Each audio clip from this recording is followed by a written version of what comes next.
Hello बच्चों, last lecture में हम लोगों ने ग्रेविटेशनल फील्ड इंटेंसिटी को डिस्कस किया था और आज हम ग्रेविटेशनल पोटेंशियल एनर्जी को डिस्कस करेंगे।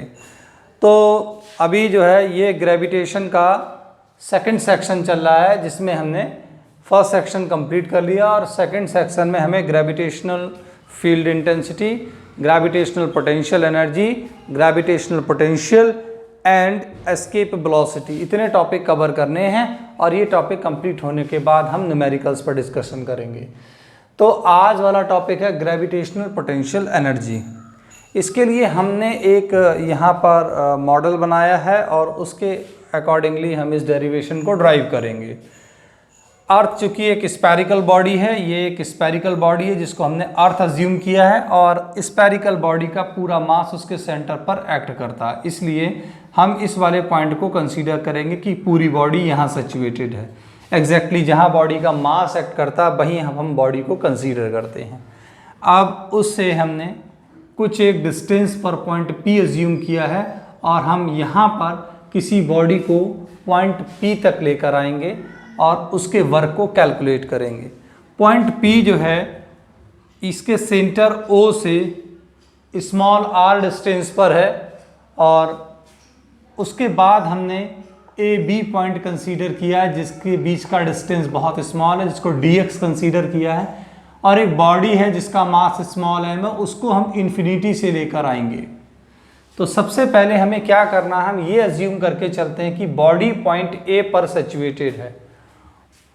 ये वाली बॉडी जिसका मास स्मॉल m यहाँ पर प्लेस्ड है, A पॉइंट पर प्लेस्ड है। अब देखिए, चूंकि आपने पढ़ा होगा वर्क पावर एनर्जी में जब फोर्स वेरिएबल होता है तो हम वर्क को इंटीग्रेशन मेथड से कैलकुलेट करते हैं।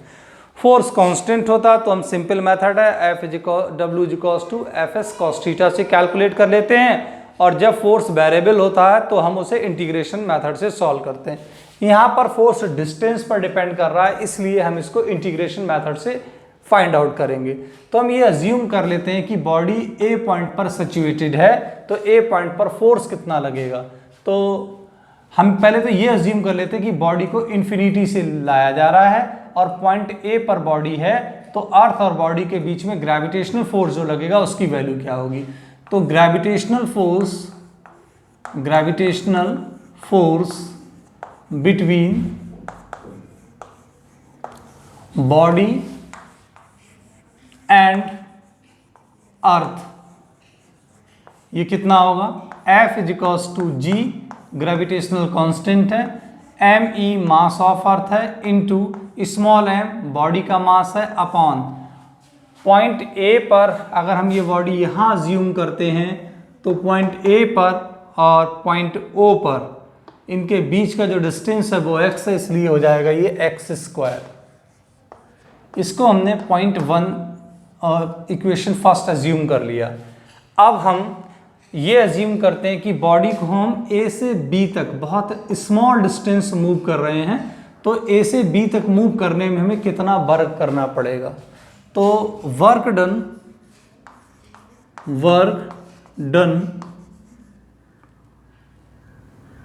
On the body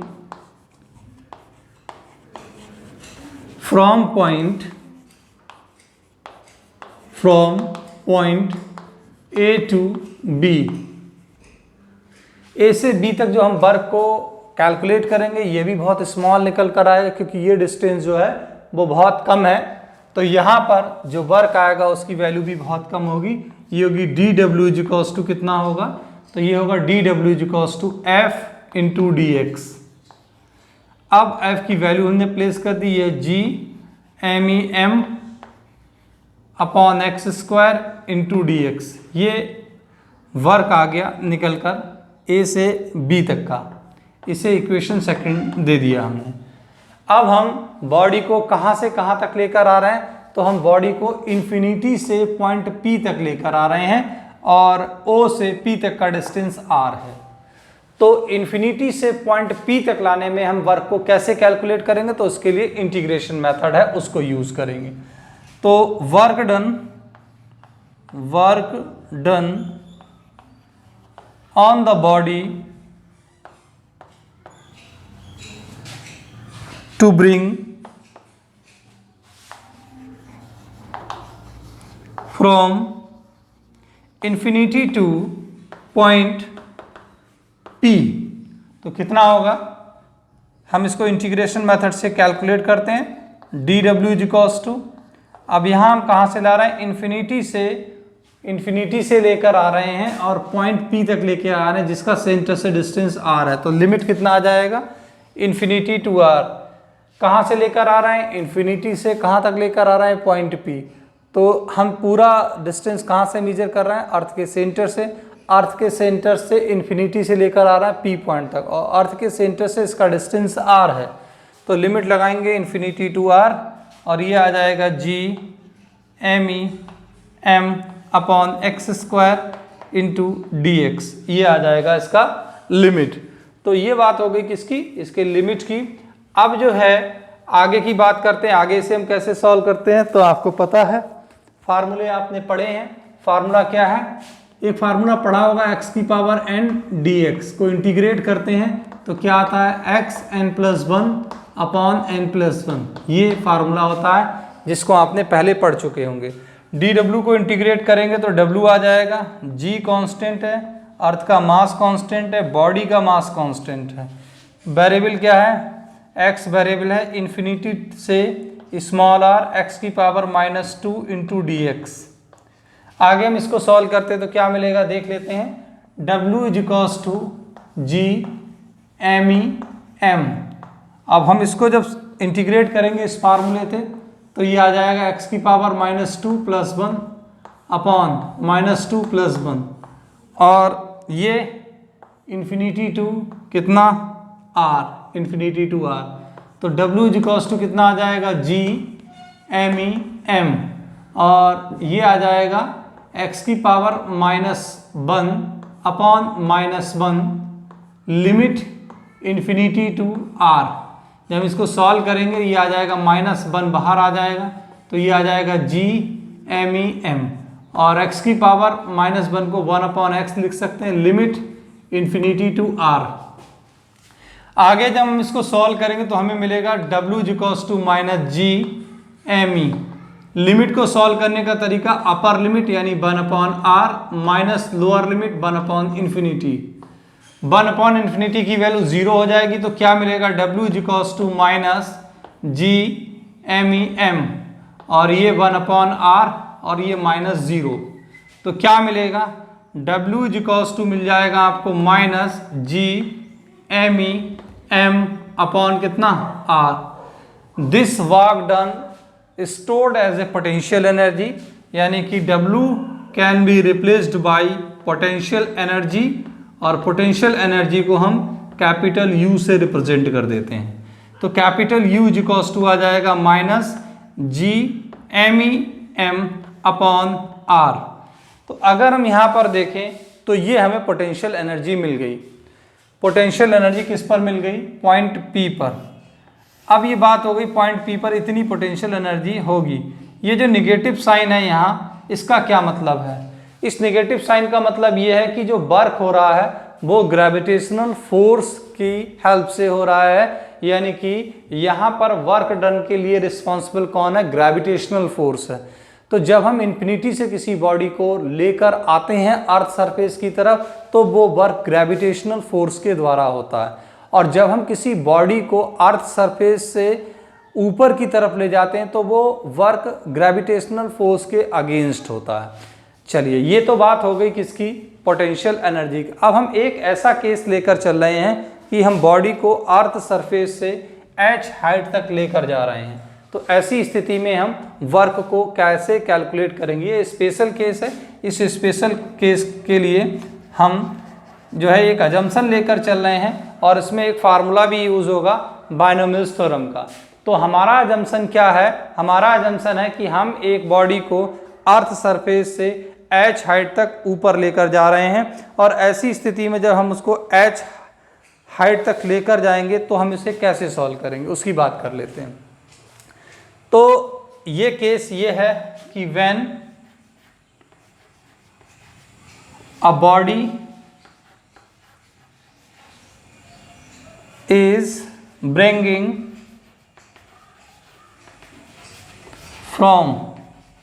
from earth surface to height h। तब हम यहाँ पर क्या लिमिट लगाएंगे उसकी बात कर लेते हैं। तो ऐसी स्थिति में जब हम इसको सॉल्व करेंगे तो कैसे सॉल्व करेंगे उसकी बात कर लेते हैं। तो यहाँ पर जब हम ये सॉल्व करेंगे तो ये लिमिट लगेगा W = G me m as it is, और ये हम अर्थ सरफेस से लेकर जा रहे थे तो ये यहाँ से हम इसको फिर दोबारा पकड़ते हैं, ये यहाँ से पूरा हमने सॉल्व कर यहाँ से पकड़ते हैं इसको दोबारा। तो अब इसको हम कैसे सॉल्व करेंगे इसकी बात कर लेते हैं।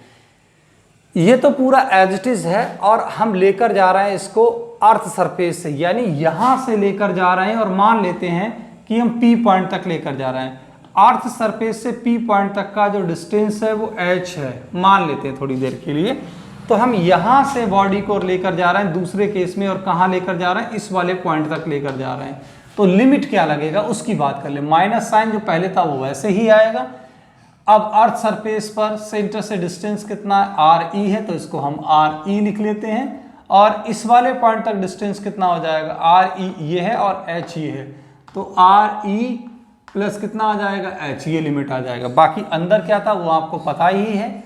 इसको जब हम सॉल्व करेंगे तो ये अंदर था आपका x⁻² dx।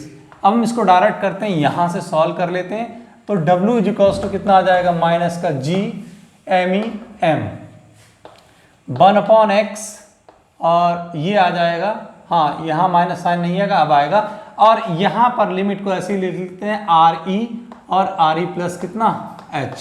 अब इसको सॉल्व कैसे करेंगे देख लेते हैं। W = कितना आ गया, minus G me m as it is, और अपर लिमिट की जगह कितना है, 1/RE plus H, minus lower limit, और लोअर लिमिट कितना है, 1/RE। ये यहाँ पर हम इसको इस तरीके से सॉल्व कर लेते हैं। जब हम इसको सॉल्व करेंगे तो ये किस तरीके से सॉल्व होगा, आप इसको आगे कैलकुलेट करेंगे तो यहाँ पर आपको मिलेगा कैलकुलेशन से ऑन सॉल्विंग। जब आप इसको थोड़ा आप यहाँ पर अपना होमवर्क करेंगे थोड़ा, ये कैसे आया है, जगह कम होने की वजह से मैं इसको डायरेक्ट लिख रहा हूँ। तो आप इसको लिखेंगे W = क्या लिखेंगे, ये आ जाएगा यहाँ पर G me m, और ये टर्म अगर समझ में नहीं आती तो दोबारा फिर पूछेंगे, G me m /RE², ये आ जाएगा। और यहाँ आ जाएगा, यहाँ जो बात करेंगे तो ये आ जाएगा यहाँ H सॉल्व करने पर। तो ये जो वैल्यू आ जाएगी, ये वाली वैल्यू ये ग्रेविटी के बराबर हो जाएगी। W = आ जाएगा ये m एज इट इज, ये इसकी जगह ग्रेविटी आ गया G, और ये आ जाएगा H। This work done stored as a potential energy, U = कितना आ जाएगा, mgh। अच्छा, यहाँ पर मैं समझ सकता हूँ, आपको हो सकता है थोड़ी इस स्टेप में प्रॉब्लम आए, तो उसके लिए क्या करेंगे, बुक में जाएंगे, वहाँ बहुत सिंपल तरीके से दिया हुआ है। तो अगर फिर भी समझ में नहीं आता तो आप यहाँ पर मुझे एक मैसेज लिख देंगे, मैं इसको दोबारा इस टर्म को अलग से एक्सप्लेन करके वीडियो डाल दूंगा। तो डियर स्टूडेंट, ये बात थी ग्रेविटेशनल पोटेंशियल एनर्जी की। अब एक और चीज़ है, अगर बेटा दो बॉडी हैं, एक का मास m1 है और दूसरी का मास m2 है, और ऐसी स्थिति में उनको r डिस्टेंस पर प्लेस किया हुआ है, तो ये बन जाएगा एक सिस्टम। और इस सिस्टम में कितनी बॉडी हैं, तो इस सिस्टम में दो बॉडी हैं। इन दोनों बॉडी का पोटेंशियल एनर्जी क्या होगा, तो डायरेक्ट लिखने की जरूरत है, आप ऐसे लिख सकते हैं, माइनस कितना G m1 m2/r। तो ये हो गया आपका एक सिस्टम जिसमें दो बॉडी हैं, उनका ग्रेविटेशनल पोटेंशियल एनर्जी हो गया। हर एक सिस्टम जिसमें दो या दो से ज्यादा बॉडीज होंगी, उस सिस्टम का अपना एक पोटेंशियल एनर्जी होगा, क्योंकि उस सिस्टम को असेंबल करने के लिए आपने वर्क परफॉर्म किया होगा और वो वर्क पोटेंशियल एनर्जी के फॉर्म में स्टोर हो जाएगा। अगर एक बॉडी पहले से है और एक बॉडी आप यहाँ तक लेकर आए तो आपने कुछ वर्क परफॉर्म किया और ये वर्क पोटेंशियल एनर्जी के फॉर्म में स्टोर हो जाएगा। तीसरी बॉडी इसके अलावा और ले आए तो इस सिस्टम में 3 बॉडी होगी। जितनी बॉडी बढ़ाते चले जाएंगे सिस्टम का पोटेंशियल एनर्जी उतना ही बढ़ता चला जाएगा। तो इसमें क्या करना है आपको, इसमें आपको यहाँ ये ध्यान रखना है कि कितनी बॉडी है। नेक्स्ट लेक्चर में मैं 2 चीजें कवर करूंगा, एक तो ये स्टेप को कवर करूंगा मैं, और दूसरा हम एक ग्रुप का पोटेंशियल एनर्जी पढ़ेंगे जिसमें 2 या 2 से ज्यादा बॉडीज होंगे। कुछ एक स्टूडेंट ने बात करी थी कि सर टॉपिक के बाद न्यूमेरिकल कराया करिए। न्यूमेरिकल टॉपिक के बाद तुरंत पॉसिबल नहीं है क्योंकि वीडियो बहुत लंबा हो जाएगा, उसकी अपलोडिंग में बहुत टाइम लगता है। तो हम क्या करेंगे, एक दिन कॉन्सेप्ट लेकर चलेंगे और अगले दिन उसका न्यूमेरिकल लेकर चलेंगे, तो आपको बहुत अच्छे से समझ में आने लगेगा। फिर भी कोई प्रॉब्लम होती है तो आप प्लीज़ मुझसे शेयर करते रहें। मैं कोशिश करूंगा किसी भी स्टूडेंट को कोई भी प्रॉब्लम ना हो, और अपनी प्रॉब्लम को निसंकोच मुझसे शेयर कर सकते हैं। Thank you so much.